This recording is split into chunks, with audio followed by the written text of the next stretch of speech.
Today, we enter the world of young kickboxing talent Mohammed the Destroyer Jaraya, who is making waves in combat sports. At just 26 years old, Jaraya hails from Den Bosch, Netherlands, and has a strong connection to his roots in Morocco. Growing up in Den Bosch, Jaraya discovered his passion for kickboxing and found his calling after attending a training session. Under the wing of coach Hisham El Galawi at Fighting Talents, Jaraya has sharpened his skills and has become one of the most promising fighters in the Netherlands.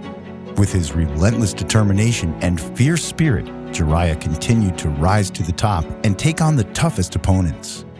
At just 13 years old, Jaraya had his first fight and won on points, savagely kneeing his opponent to the ground, giving him a 2-time 8 count, winning the match.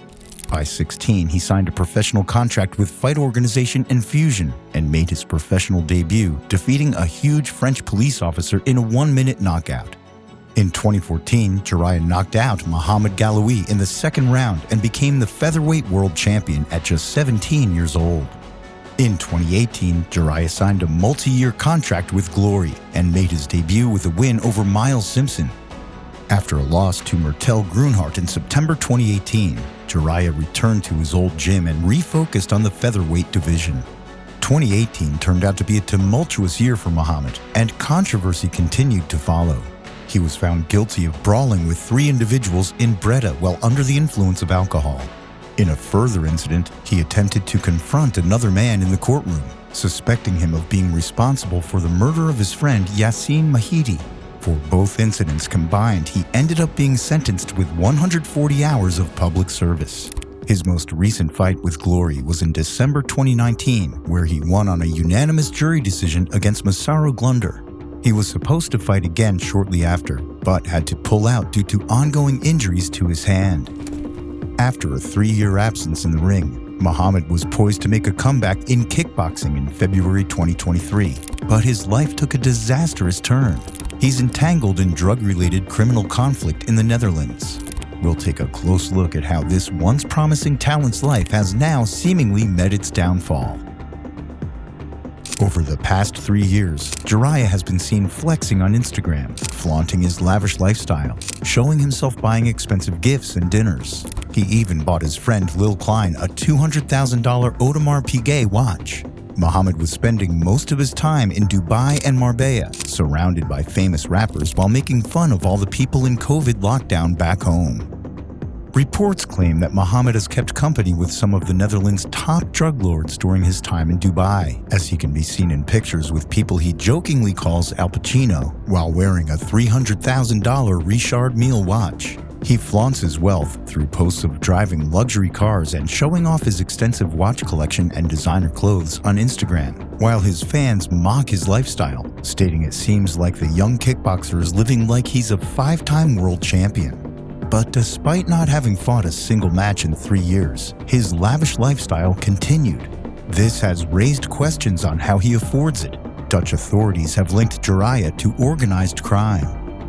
On January 27th, the reality of the criminal underworld hit home.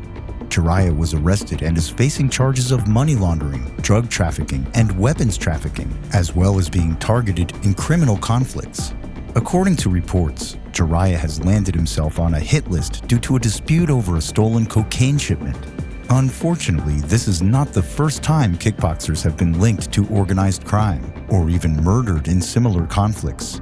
Jaraya is just the latest addition to a long list of kickboxers who couldn't resist the allure of the drug underworld. Some of his colleagues in the sport have also been linked to organized crime, such as Jamal Ben Sadiq, whose brother Urbanus is a notorious drug trafficker in Antwerp.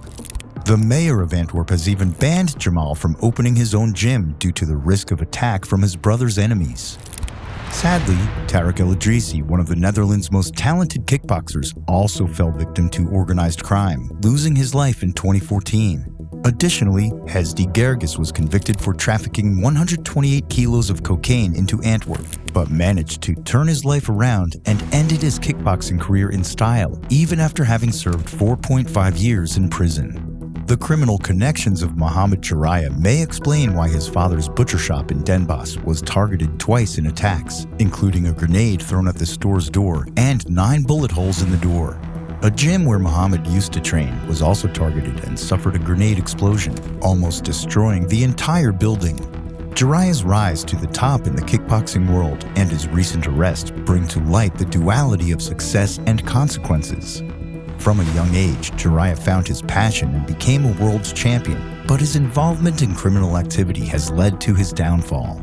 As this story develops, it will be interesting to see the outcome of these allegations and the impact it will have on Jaraya's life and career, as he is once again giving the kickboxing world a bad name. Mid-January, the lightweight kickboxer spoke about his return to the ring. "There was a lot going on in my life," he said during a Glory press conference. "Now I feel human again. You can expect a wild man during my upcoming match. My style was already violent, but I'll take it up a few more levels." A spokesman of Glory says they have been informed about the arrest of their fighter, but we have not seen an official indictment yet, a representative of the organization stated. He will not participate in Glory 83 in Essen until further notice. We will continue to monitor the situation and wait for further details from the authorities. The kickboxer was taken into custody on the 27th of January. His preliminary detention was then extended by 2 weeks. On February 1st, Mohammed J must appear in court where the decision will be made whether he remains in jail. The fighter is restricted, meaning he can only have contact with his lawyer. As the court case surrounding Mohammed J continues, the fate of the once promising kickboxing talent remains uncertain. With the Dutch authorities linking him to organized crime, it is unclear what the future holds for him and his career. Will he be able to clear his name and make a comeback in the ring, or will he face the consequences of his alleged involvement in the criminal world? Only time will tell, but one thing is for sure, this story has far from reached its conclusion. Don't miss out on the latest developments in Mohammed's story. Subscribe to True Crime Telegraph now and stay tuned for the next video, where we'll keep you updated on this unfolding situation. With exclusive access and in-depth analysis, you won't want to miss a thing. Click the subscribe button and hit the notification bell to stay informed.